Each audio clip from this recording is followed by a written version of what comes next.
like, oh, kill my mother, you know, and then other days it was just sort of funny, and every time she came over I had to repeat the story of what happened, and yes, my husband left me, but 2 weeks after she died, this gorgeous guy walked into my life, so there's no question that she sent him. There's no question. She sent him. She sent him from above. Really, she did somehow, because you went to the opening of a gallery that you didn't want to go because you felt depressed, and it's a place where your mother used to go. One of my mother's favorite places to go was this beautiful gallery we have outside of Toronto called the McMichael, that we have a group of 7 art there, and it's a gorgeous Canadian art gallery, and I've been a big supporter of that art gallery. And 2 weeks after she died, I was not in any mood to go to a big fundraiser gala, you know, in my little black dress, alone, without a date, but my best friend, we've been friends since we were 11, Penny, said, come on, let's go, it's a McMichael, your mother loved that gallery, we should go, we should.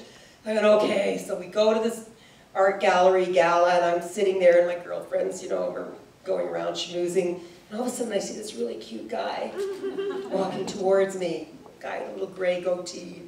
He goes, hi, you know, I just want to introduce myself because I just think you're great, and I've always been a fan, and, you know, I'm on the board of the McMichael Gallery, and you know, he had lost his wife a year previously, and he, you know, and we just clicked like house on fire. So yeah, I'm sure that that's, my mother definitely sent him to me. That's wonderful. Always be good to your mother. But I'm going to tell you what saved you through all that, and you're going to see that in the picture.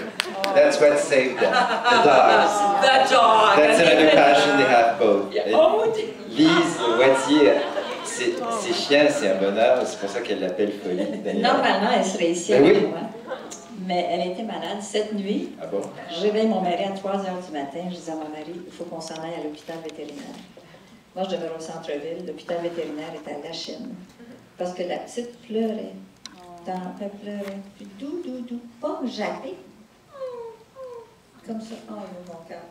Alors là, on s'est levés tous les deux, on a lavé nos dents.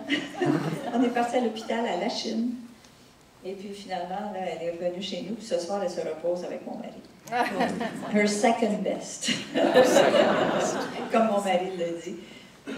Mais c'est vrai qu'on s'attache et ça fait partie de notre vie. And I think it's the same for you, Jenny. It's a member of the family. It's something. Oh, without question. The best friend. These beautiful creatures they humanize us. At the end of the day, it's that kind of unconditional love that you know. Complètement. Et le chien de Madame Watier, lui, dort dans la fourrure. En tout cas, il aime bien la fourrure. C'est ce que vous m'avez dit. Je n'ai pas osé mettre la photo, mais elle le met sur son manteau, entre autres. J'ai juste à déposer mon manteau, puis même au bureau, ma fille me dit, maman, mais quoi ta fourrure par terre? Aussitôt que je mets ma fourrure par terre, qui vient dessus? N'importe laquelle des fourrures. Elle a déjà prêté son manteau à mon chien, moi. Oui. Il y a quelques années. Oui. Absolument, le vison était sur la table, il a dit, mets ton chien sur le vison. Les chiens avant... J'ai jamais oublié. Les chiens avant les humains, parfois. Je vois un chien sur la rue, je touche au chien, puis après ça, je vois l'humain qui est tout. Mais c'est comme ça. Oui, we're going to go down memory lane with Jenny. See some of the few things you've done through the years. A little clip, and it's amazing because it's probably the quarter or even less of all our life. I think it's great to see the images. So let's roll it.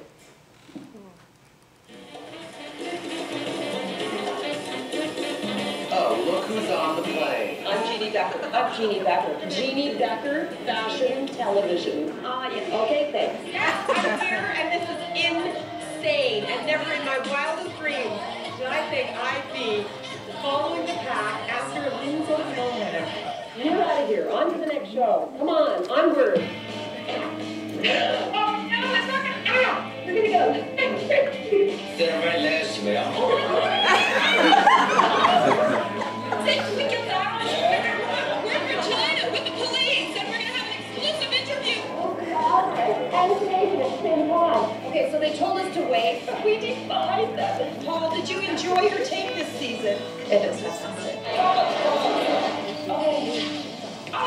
The rock-inspired styles of New York Stevens Strauss are international. Jeanne Beker is a legend, absolute legend, not just here, but all around the world. I've been watching you since I was, you know, I mean, not, you know, nice to hear that from you. Somebody else was just a compliment from you, I trust you. Thank you, Steve. I've been trying to get on fashion television for like years. I can't even get my good shot right out. He's a fan of your show. Oh, that's nice. Were you rolling on that?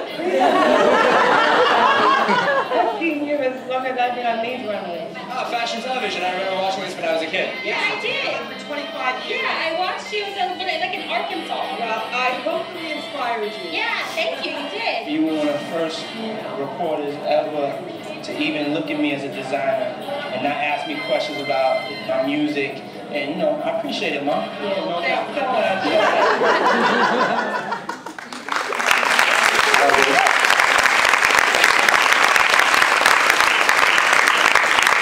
It's a well-deserved award. You won many awards, and you deserve it because it's so much work, so much energy, and to fight backstage to get the interviews. Yeah. And you met so many people, and you got very close to the designers. They really trusted you. Once she was in a bathtub. Yeah, that, in the bathtub with Andy Yes. Summers, yeah. Yes. In a bikini at the age of 50-something. I can't believe it. My mother wasn't happy about that one. What are you doing? But, yeah, no, it's been, what can I say? Yeah, it was a hell of a lot of work, but I loved it. So it didn't really feel like work. It was just a joy. It was just all I could do, you know, and every night, you know, my head would touch the pillow. It was like, phew, I got through another one. But again, how, you know, how blessed, how privileged, how extraordinary to have been able to go on that ride at that particular time, both in the music scene, the way the music, you know, kind of started really bubbling up and it all went crazy and then it kind of fizzled out a bit, and then the fashion world. I mean, to have lived through that golden age of fashion that really is no more. I'm not saying fashion's not great, and it's great, but it will never be like the way it was in those days. Not the same relationship. We also have, il y a un documentaire formidable qui a été fait sur vous, Madame Watier, que j'ai Un adoré. documentaire qui a été filmé chez nous, un peu partout, et en Inde aussi. Oui. Parce que le réalisateur disait, quand on est loin, on peut plus se parler, il n'y a pas de téléphone, il n'y a rien. It was like he wanted to do something Out of the country. out of my comfort zone. Yes. On va regarder quelques images, vous allez voir. C'est une Lise Watier très sereine, je trouve, avec des images fabuleuses. On va regarder un extrait de ce document. Si on a un rêve, on peut passer à travers plein d'épreuves. Et moi, j'avais un rêve.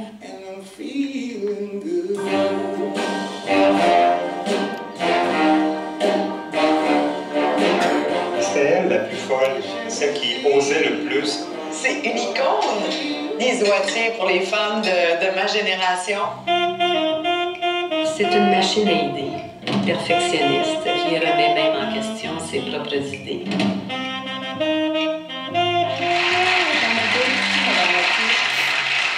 Et même si je ne suis plus présente, je dois vous dire que je suis toujours là. Pas juste un bisou, je vous suis un câlin.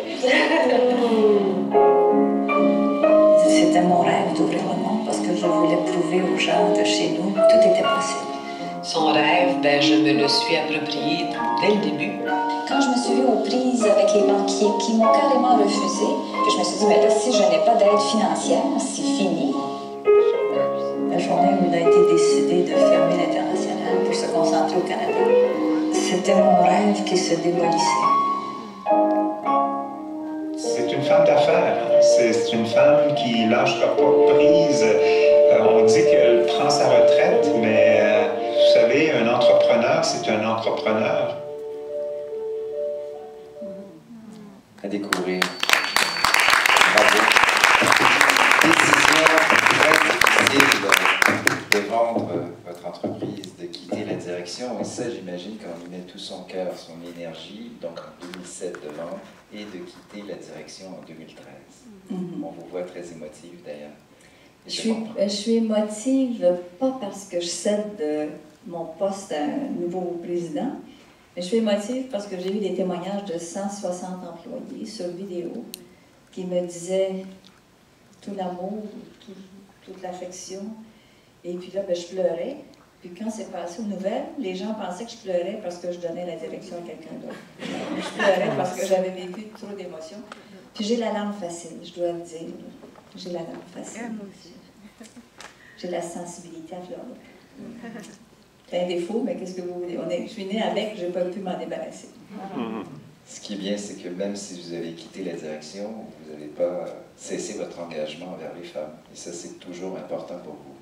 Parce que j'ai toujours travaillé pour les femmes. J'ai vécu pour les femmes, par les femmes.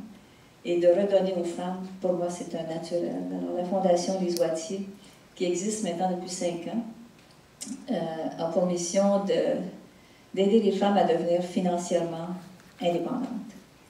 Et on parle de femmes de chez nous, de femmes souvent monoparentales ou avec des enfants, et qui n'ont pas la capacité, elles ne savent pas où aller pour devenir indépendantes. Et elles vivent soit sous le joug de la pauvreté, soit sous le joug d'un mari qu'elles endurent parce qu'elle a un toit, parce qu'il y a de la nourriture pour les enfants. Et quand elle peut devenir financièrement autonome, la vie change. Pas seulement pour elle, pour ses enfants. Parce que l'enfant voit sa mère se prendre en main. L'enfant apprend par l'exemple. Et au lieu de devenir un enfant victime comme sa mère qui est victime, la mère n'est plus victime. La mère se prend en main, elle devient autonome, et l'enfant va apprendre et va bénéficier de ce changement de vie. Et pour moi, je pense que je vais finir le reste de mes jours pour aider la situation des femmes dans le besoin, pour que ces femmes deviennent financièrement autonomes. Alors, c'est pour ça que je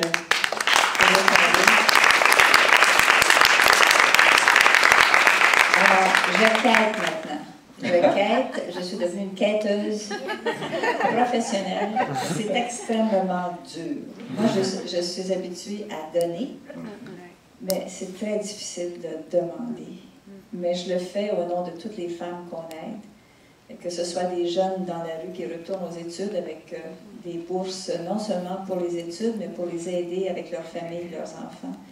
Et c'est très, très valorisant quand on voit une jeune femme avec 2 enfants qui a son diplôme universitaire et puis qui peut commencer à travailler en sociologie et puis qui va aider d'autres jeunes qui étaient dans la rue. Alors, c'est très, très valorisant. Puis que toutes les femmes que je connais, puis même des hommes, tout le monde veut faire du bénévolat, tout le monde veut faire un geste. Alors, avec Lise Watier Cosmétique, il y a un mascara, qui est le mascara le plus vendu de la compagnie, dont tous les revenus sont versés à la Fondation Lise Watier. Alors, quand vous allez dans un comptoir, puis vous voyez un mascara qui est habillé en fuchsia, Lise Watier, vous savez que pas les profits, tous les revenus sont versés à la Fondation Lise Watier. Et Lise Watier Cosmétique a remis à date plus de 2 500 000 à la Fondation, ce qui nous permet de beaucoup de femmes. Et l'engagement de la compagnie qui vient de faire l'acquisition de Lise Watier Cosmétique, qui est le groupe Marcel, va poursuivre dans cette avenue et prend en charge de remettre encore 100% des revenus d'un produit. En ce moment-ci, c'est le mascara, il s'appelle comment le mascara? Dramatique, qui est le mascara le plus vendu. Alors, tous les revenus sont versés à la Fondation. Alors, c'est un grand partenaire, mais en plus, je suis obligée d'aller quêter partout, toutes les compagnies. Je pense que vous êtes très convaincante. Des fois, c'est dur. Jenny, Fashion Television stopped after 27 years, but you're still doing so much stuff. You write, you did so many books, you write a column in the Globe and Mail, you do TV shows, you have your brand. You're a brand now, in fact. You have your clothing line, the eyewear, the shoes, also the shopping network, with all those shows. So you still have that amazing energy that was there when you were 20 years old. Yeah. It's amazing. Yeah. You seem to enjoy all that. So I could get down. And you're tweeting, you're putting so much stuff on the media. Yeah. You're amazing. Well, I love what I do. I mean, if you don't love it, you don't do it in my book. So I'm just dancing as fast as I can, always, it seems. Someone asked me in an interview yesterday about what do I find to be, like my biggest challenge, perhaps, now. And I said, I think staying relevant. I mean, for me, that's important. And of course, there are many different ways to be relevant. And like I say, I'm, you know, in the middle of this glorious new relationship that I absolutely, you know, love, and I really want to, you know, obviously nurture that. And my friends are so important to me, and I love to entertain, and I love to travel for pleasure once in a while now too, not just, you know, for work. But I also feel that it's important to still feel that I'm putting something out there, that, you know, it's still being creative, still coming up with new ideas and new schemes and fulfilling new dreams. And of course, giving back to the community is something that's very important to me. I mean, it's so inspiring to hear your story, Lisa, and obviously, you know, the foundation and what that means to you. I've never had the wherewithal to start one particular kind of fund, but I certainly am involved in so many different organizations. That could be the beginning of something. I really think that, you know, you get what you give, without question. I've seen it time and time again, and what comes back to you is so amazing. And to be part of a, you know, a community, you know, you really want to give as much as you can. So I'm just happy that I'm inspired to, and pray to God every day that I have the energy to keep on going. And you're still inspiring for many people. I think that the last image we're going to see, both of them are membres de l'Ordre du Canada. A well-deserved award, another link between the two of you, and all the awards you won, both of you. And I think this image is great because it shows how Canada loves you, how great Canadians you are, and how proud of you we are, and how inspiring you are. So merci, merci, mille fois.